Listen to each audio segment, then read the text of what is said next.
Sam Seder on the Majority Report. Real pleasure to welcome to the program Marian Schlotterbeck, professor of history at the University of California at Davis, calling in from California on the 50th anniversary of the Chilean coup that essentially ended up in the death of Salvador Allende.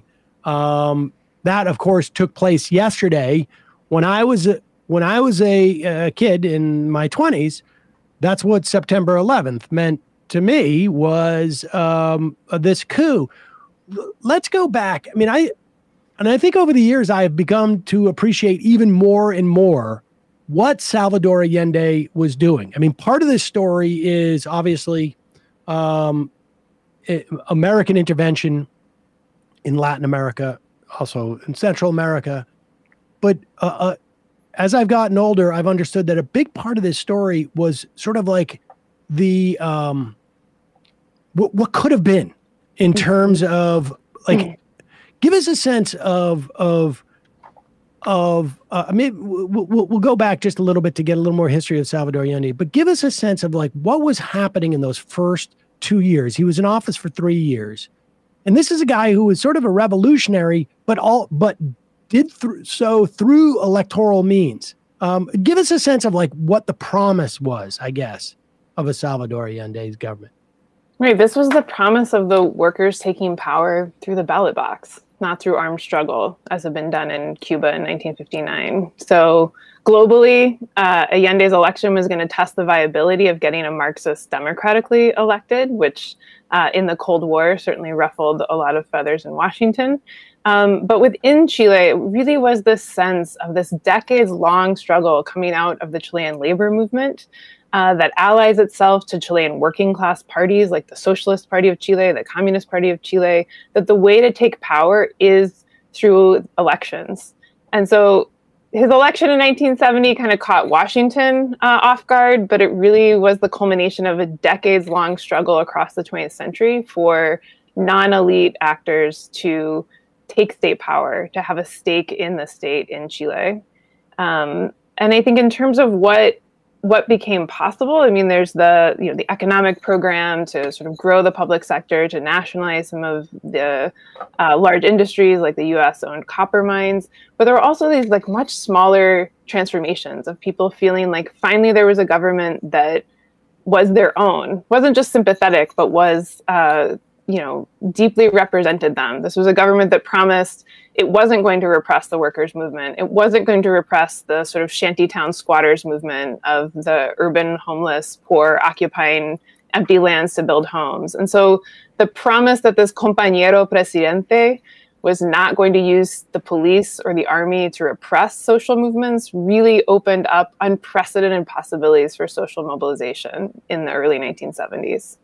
Yeah, I think you've written, or at least called them I can't remember exactly from my notes what you've called them, but like almost like personal revolution. Yeah, so I use the term everyday revolutionary. Everyday, yeah, exactly. Sorry.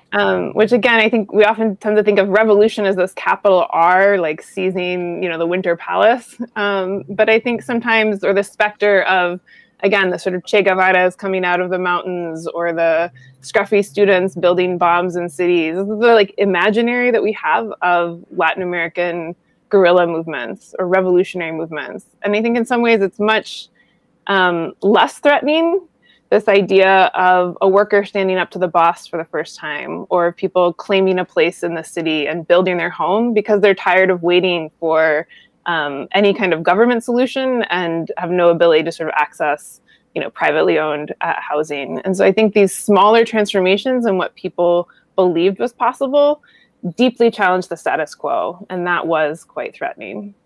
I talk a little bit about Salvador Allende because I was over the years, like I obviously in college had read quite a bit about this, but I don't know if I really, maybe I had forgotten, but he was like, he was a politician. He served in leadership roles in both, I guess, the equivalent of the House and the Senate, if you will. But give us just some background in terms of Allende himself. Sure. So he's a medical doctor by training, but he's really a career politician. He was most notably Minister of Health in the 1930s. Chile had a series of these popular front, center-left coalition governments. And, that's really where he advances this idea of a state that has an obligation to provide for its citizens, that the sort of poor health of Chile's majority, the sort of urban working class, really was a national security concern, that something had to be done about this. And that's really the sort of seeds of what becomes his Popular Unity Coalition in 1970, which again brought together different leftist parties, most notably the Socialist and Communist Party. But Allende was somebody who deeply believed in Chilean democracy and in working through state institutions, and was by no means a sort of unknown. In some ways, he was the lucky loser in 1970. He'd run 3 times before for the Chilean presidency and lost. So again, he was very much a sort of known quantity, and certainly one that had set off alarm bells in Washington about the possibility of him winning. He narrowly lost the election in 1959. And, one of the great what ifs of sort of Chilean history is, had he been elected before the Cuban Revolutionaries seized power, would Washington have had the response that it did in 1970? Or would it have just been, sort of his presidency and electoral program would have unfolded under very different circumstances? In other words, the paranoia that permeated the Washington sort of, I guess, national security state would have been, theoretically could have been less. Right. And he could have had an opportunity to sort of like to grow these policies. What was in the run up to, in that era, what was the involvement of the United States in Chilean politics, I guess, particularly following the Cuban Revolution? Sure. So, the imperative after 59 is avoid another Cuba at all costs.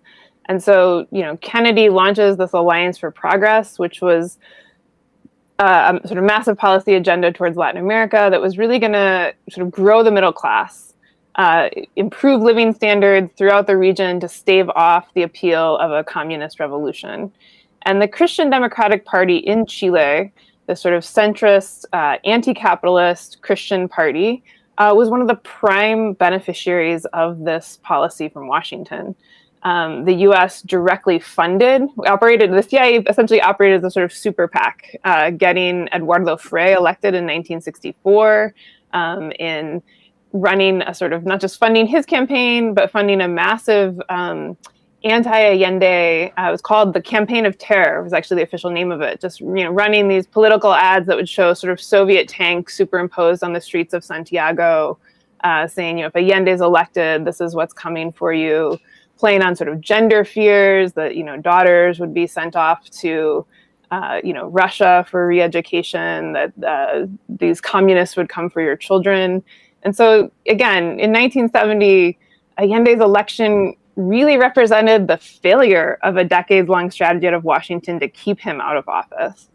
And in fact, his election in September 1970 is not really where, did not necessarily deter or derail U.S. plans to keep him out of office. Right. Wasn't Allende and Frei, weren't they friends at one point and then had a falling out, I think, around that campaign? Is that right? Certainly there were colleagues. I think, the Christian Democratic Party itself was pretty heterogeneous. It was this new party in 1957. So in some ways, a bit of an unknown. It was very much an outlier that it wins the supermajority in the 1964 elections. But different sectors of it split off and formed their own parties. So there's these 2 different sort of breakaway Christian Marxist parties that leave the Christian Democrats and actually join Allende's coalition. So, I would certainly say, by 1972, 1973, Frei and Allende were certainly not close or not allies by any means. Frei is very much part of the sort of rightward shift within the Christian Democrats that's kind of openly courting military intervention. So Allende wins in 1970. How and we should say there was just more papers from the United States declassified in the past like 2 or 3 weeks, I guess it's been. Largely, or at least, I mean, it was in the works, I think, but to a big part, a congressional delegation went down there, led by AOC, to sort of encourage this. I have not read into those, and I'm sure that you have. Give us a sense of like how surprised was the sort of like, I guess, the CIA or the U.S. The national security apparatus surprised by Allende's election? Like, were they caught off guard by that? It seems like they would have worked a little bit harder to make sure he didn't get into office. I mean, they certainly were, mobilizing the same channels that they had in 1964. But, even polls in Chile had kind of predicted Alessandri, the conservative candidate, was going to prevail.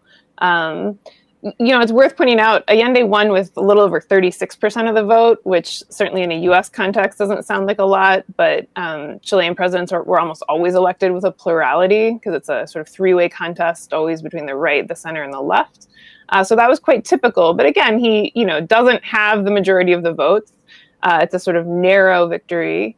And I think, Washington is initially kind of caught off guard, and then there is this sort of critical window of action. And this is where a lot of the focus on U.S. intervention has been. Allende's elected on September 4th, 1970, but he wouldn't be sworn into office until November 4th, 1970.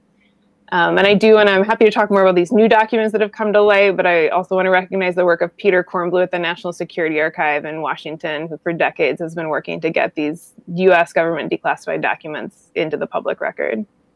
So a lot of the work they did in preventing him from taking office took place in that interim period between election and, I guess, inauguration.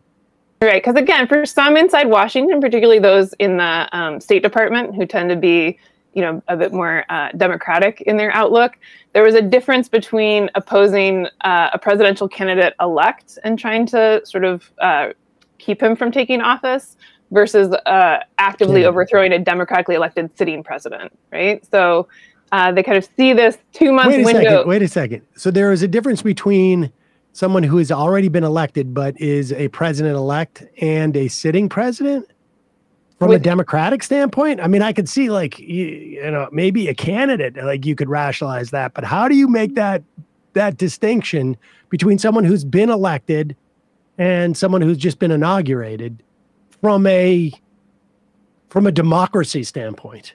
Sure. I mean, Kissinger famously said, we can't let a country go communist due to the failings of its own people.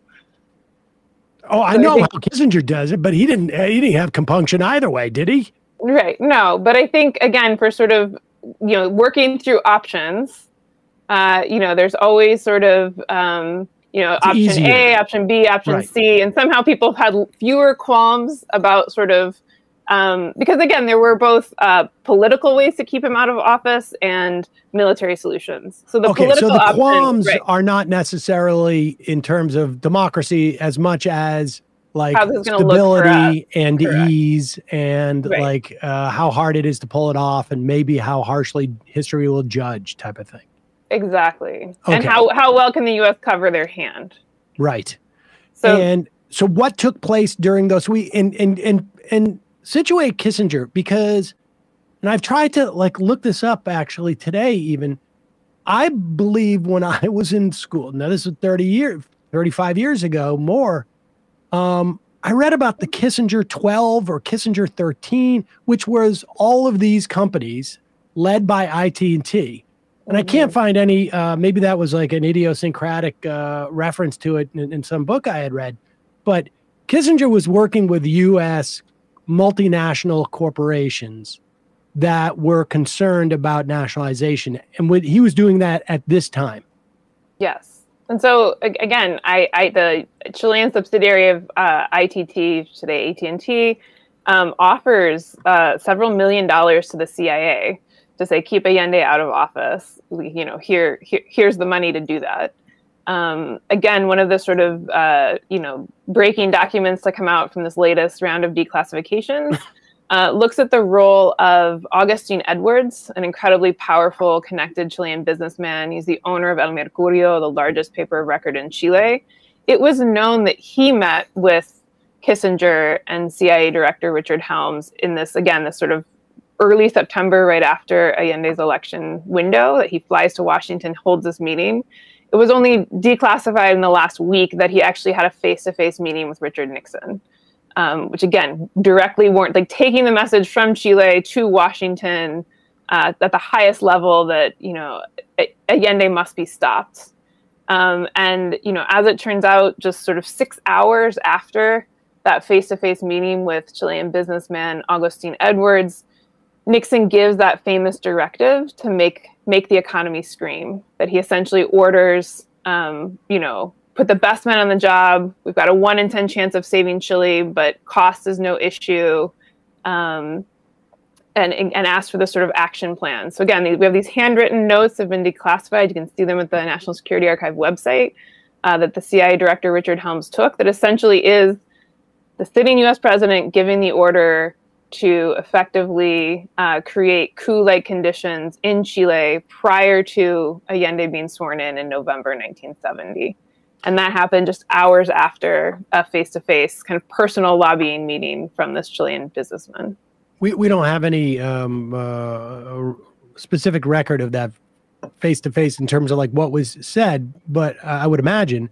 But do we have a sense of why would Nixon move upon getting lobbied by the Chilean, the Chilean subsidiary of ITT, as opposed to the American, head of the entire conglomerate coming and seeing Nixon and going this is our business interest, not necessarily Chilean business interest. I'm curious as to what spurs, is it just, are we just in such a Cold War mindset that this guy is saying look, I stand to lose some money, or my company stands to lose, but the real issue is going to be a beachhead? Yeah, I think it's more useful to see it as the sort of confluence of shared interests, right? That this Edwards was the owner, it wasn't from ITT, he was the owner of the largest Chilean newspaper, which the CIA routinely had kind of unattributed op-eds in. So that was one of the important sort of mouthpieces for the CIA kind of anti-Allende propaganda. And we see that in the Washington Post today. I'm joking. Sure. I'm joking. So I think that, what we're seeing is, yes, there were U.S. business interests in Chile, principally ITT and the, Kennecott and Anaconda copper mines in northern Chile. But I don't think those were really, it's not on the scale of the United Fruit Company in Guatemala in '54 with the overthrow of Arbenz. There would not have been a destabilization of the U.S. economy had Allende nationalized those industries. It really was the sort of threat of this alternative model in the midst of the Cold War, that you could have, you could remain politically democratic while moving your economy, in socializing the economy, sort of expanding the public sector. And so you don't have to commit to Soviet communism, and you're not liberal capitalist democracy. And I really think, again, within the declassified record, we have Kissinger sort of saying these things. It's the threat of the model that the signal that Allende would send to the world that this was a viable third way. That is the really sort of the most unique element of this, is that they're really, really concerned that it's going to expand the menu, essentially, for what is available to people. Democracy, like a democratic socialist country. And in terms of reforms that actually went through, I know you've gone over just a little bit, but more explicitly, how successful was Allende? Things started to turn after a couple of years, because it feels like the Americans figured out this is where we have to send money to start this internal descent, and this is how we can crush this economy. But in those first couple of years, like what were some of the major things that were, I mean, clearly the Americans were like, oh, he's doing it, and that's a real problem. What were those things? So the Chilean Congress actually unanimously approved the expropriation of the U.S. copper companies. And again, they sort of were going to pay for it, but then they calculated the sort of excess of profits that these companies had pulled out of Chile in the last, in the 20th century, and said, we actually don't owe you anything for these because you've already sort of taken out, in profits, the value of these companies. Allende nationalized the other key industries like the coal mines, the textile mills, all the sort of 91 largest monopolies. So a lot of the banks get nationalized. And I think, there's also the sort of maybe untapped or sort of part of Allende's agenda that really never quite got off the ground was this idea of worker participation, right? So it's one thing to sort of, take over a textile factory and expropriate it and pass it into the public sector, but what does a worker-run company look like? Or what does worker participation in the administration? It's one thing to sort of have the, former owners leave or sort of abandon the property, and you can appoint a kind of socialist politician to be the new manager at the factory, but, what does worker participation look like in that context? And that was something that was very much a sort of fraught and ongoing process during the Allende years. So after a couple of years, did the tax of the U.S. change, or did they just start to gain more traction as we enter into 73?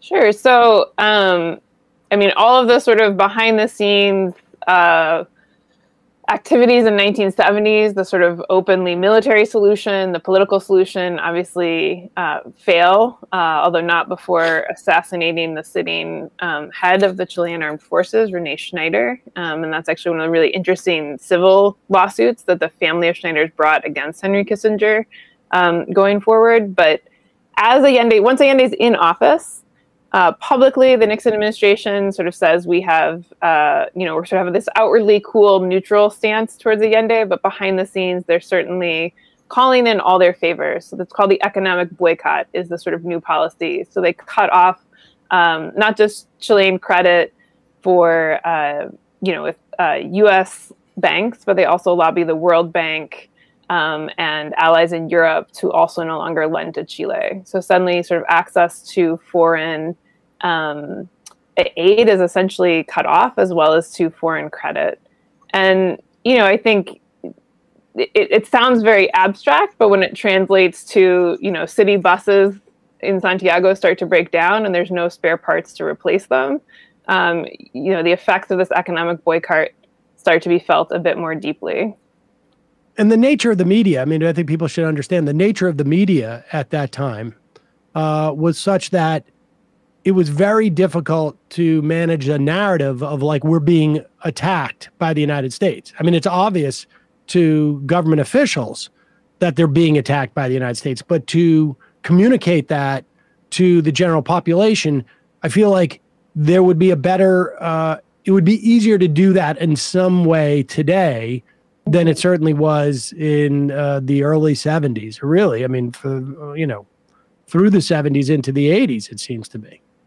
Sure. I think people at the time knew, inside Chile at the time knew that U.S. was sort of meddling behind the scenes. And in 1972, these IT&T documents were made public.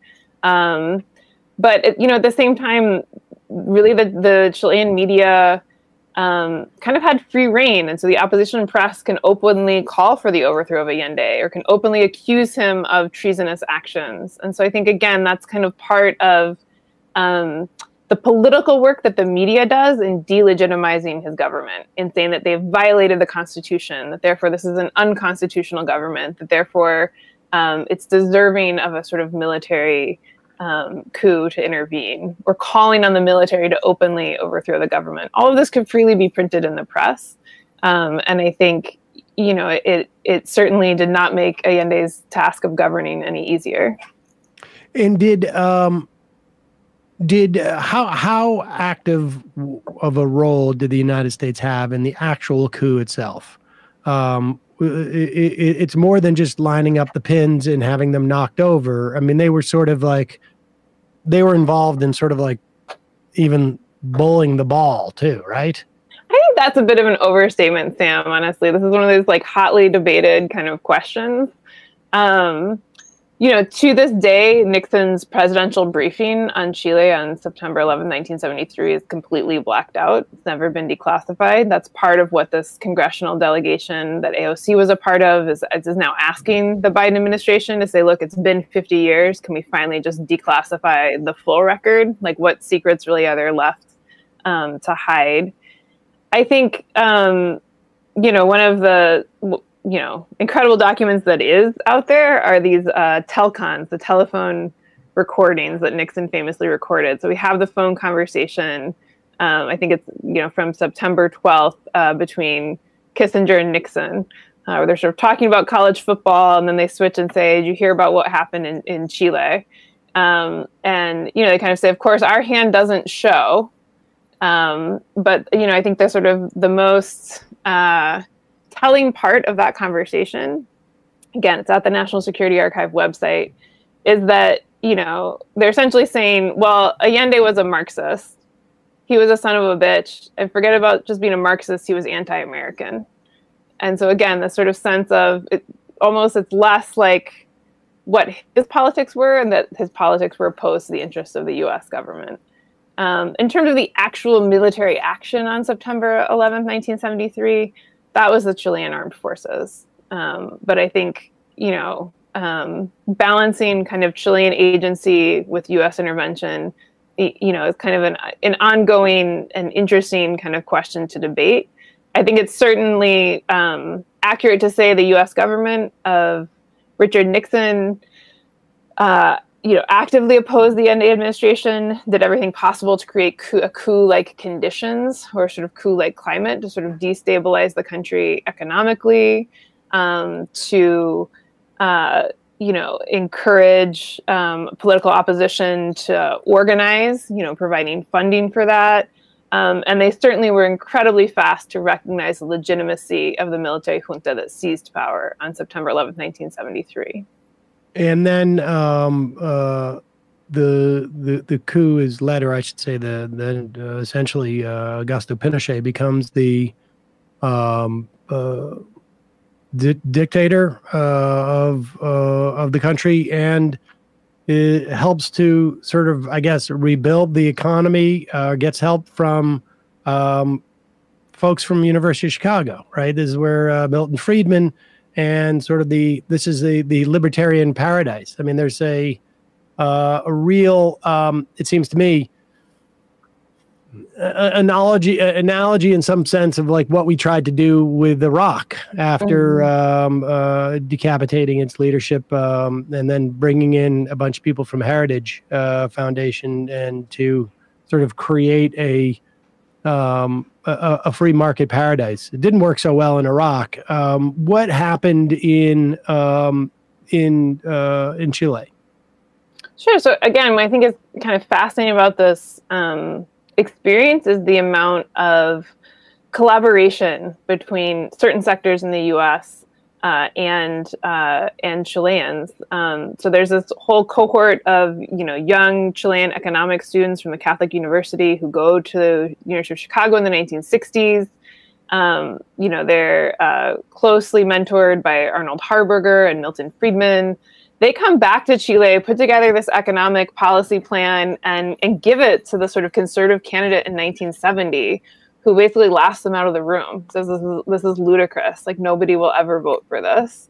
And so again, they're sort of there incubating in the university, and again, the sort of conservative Catholic university in Chile, and the opportunity to present this economic program comes about precisely because of the military coup. And again, in terms of historical contingencies, there were, different factions within the military. Some wanted a more sort of populist kind of state-involved model of governance. And then there's sort of this more hardline wing that's looking for a complete counter-revolution, if you will, to sort of reconceptualize the relationship between state and society. And that's the side that ultimately prevails. And sort of in 1978, 75, and then to a greater extent in 78, 79, Chile really embarks on this radical restructuring of the economy,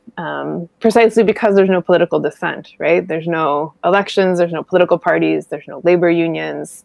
The capacity to have any sort of public opinion or opposition to these policies is non-existent. And so these are sort of, I think, an important lesson about Chile is to think about the ways in which these tremendous levels of state repression and terror are one side of the same coin as this economic restructuring that takes place.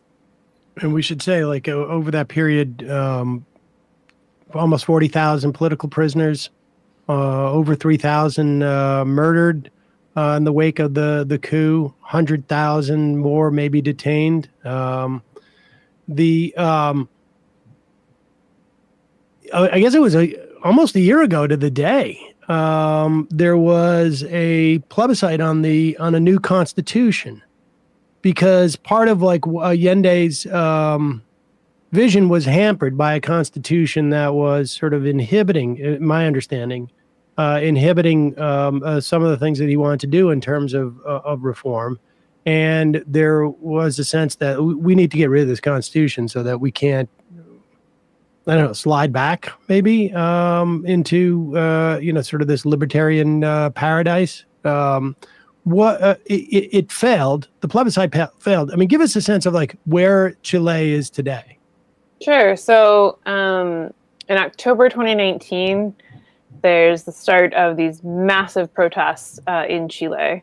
It's sparked by sort of a couple cent increase in the metro fare in Santiago, but really touches off this much deeper protest against both the sort of sitting political class of elected officials, as well as this economic and political model that had been inherited from the dictatorship. So the actual constitution on the books in Chile today is from 1980. It's not a legacy of the kind of Allende era. It's a Pinochet document that really was written by this neoliberal ideologue, Jaime Guzman, and really was the enshrinement, the institutionalization of the neoliberal economic restructuring. So they sort of have the economic shock therapy in the 70s, and then it's time to make this transformation permanent with a new political charter.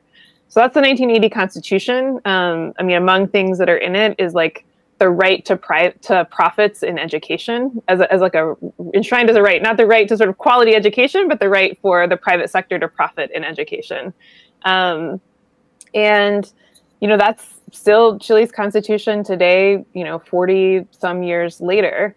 It's been amended here and there since the 1990 transition to democracy, but a lot of people by 2019 were really fed up with this political class that there had been, nearly 30 years since the transition to democracy, and this was still the country's foundational document.